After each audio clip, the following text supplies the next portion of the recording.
កូនឆ្មាតើអ្នកសុខសប្បាយជីទេម៉ាក់ខ្ញុំមិនអីទេក្មេងតូចឲ្យអ្នកពិតជារំខានណាស់ចាប់គាត់ដាក់គុកពីក្បាលដល់ចុងជើងចេញពីផ្លូវខ្ញុំទៅមិនចង់បាយស៊ូអ្នកនាងតើអ្នកចង់ឲ្យខ្ញុំមិនប៉ះអ្នកទេកូនប្រុសអ្នកគួរតែដឹងពីអ្វីដែលត្រូវធ្វើ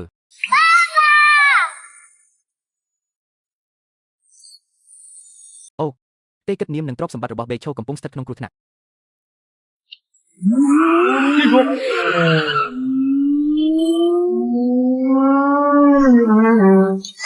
អ្នកកំពុងសូបិន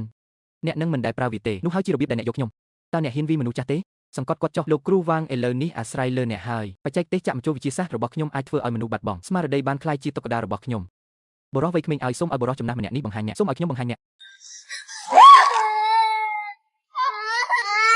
ខ្ញុំបានបញ្ជាទិញវាហើយទីបំផុត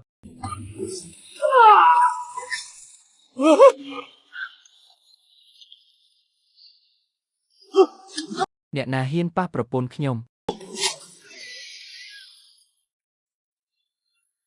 កុំខ្លាចអីខ្ញុំនៅទីនេះហើយកូនឆ្មាឲ្យគ្មានអ្វីអាចកើតឡើងចំពោះអ្នកបានទេប៉ាមនុស្សអាក្រក់កំពុងធ្វើបាបម៉ាក់ប៉ាមកដល់ហើយគាត់មិនឲ្យខ្ញុំទៅទេមានអ្នកណាម្នាក់ធ្វើបាបអ្នកទេតាមពិតជាងជួសជុលឡានម្នាក់នេះគាត់កំពុងតែធ្វើដូចជាគាត់ជាមនុស្សសំខាន់ម្នាក់ឥឡូវតើអ្នកគិតថាអ្នកនឹងរស់បានថ្ងៃនេះចេញពីទីនេះអ្នកអាចសាកល្បងវាបានអ្នក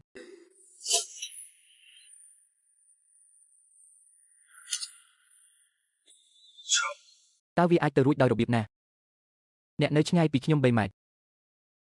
អ្នកហ៊ានវីមេងខ្យៅមែនទេតើអ្នកដឹងទេថាគាត់ជានរណាគ្រូសាមេងមានការគ្រប់គ្រងពី Wolf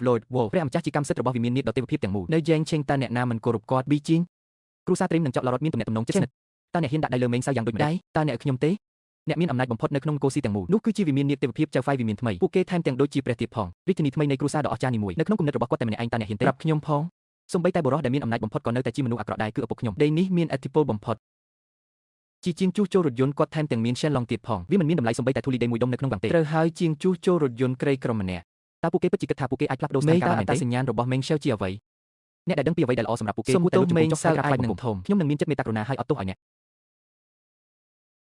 ប្តីខ្ញុំវីខ្ញុំអញហ៊ានវីប្រពន្ធខ្ញុំមែនទេ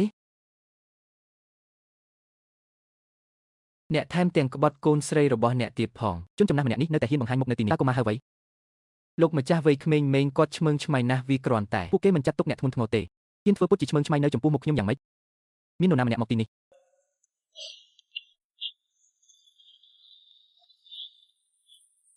ប្រញាប់ឡើងហើយចេញទៅយកឆេមិញទៅជាមួយអ្នកឥទ្ធិពលរបស់គ្រូសាមេងនៅជាងឆេងអ្នកមិនអាចមានលទ្ធភាពប្រញញ៉ៃជាមួយពួកគេបានទេយើងជាគ្រូសាតែមួយយើងនឹងការពារអ្នក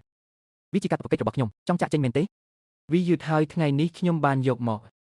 ចោលប្លន់200នាក់មិនថាអ្នកជានរណាទេគ្មាននរណាម្នាក់នឹងរស់រានមានជីវិតពីរឿងនេះទេចេញទៅក្រៅទៅកូនប្រុសអ្នកកំពុងស្នើសុំបញ្ហា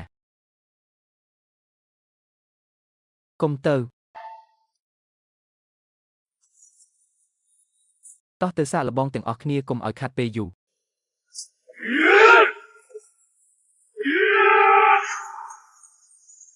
សូមលែងខ្ញុំទៅសូមលែងខ្ញុំទៅ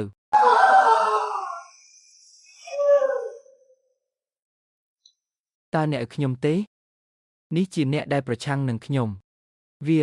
សូមលោកមេត្តាដោះលែងគាត់ទៅគាត់គ្មានមេត្តាទេគូដេខ្ញុំនឹងយល់ព្រមតាមអ្វីដែលអ្នកចង់បានអ្នកឥឡូវអ្នកដឹងទេថាត្រូវអង្វរខ្ញុំវាយឺតពេលហើយអ្នកគ្រាន់តែត្រូវរងចាំដើម្បីបង់ថ្លៃជួសជុលនោះអនុញ្ញាតឲ្យប្រតិបត្តិការម៉ាស៊ីនក្រឡឹងប្រមូលបាយស៊ូអ្នកគួរតែបោះបង់ក្តីស្រមៃរបស់អ្នកឲ្យបានឆាប់ជាងយឺតមានមនុស្សតិចណាស់តើរឿងនេះអាចកើតឡើងដោយរបៀបណា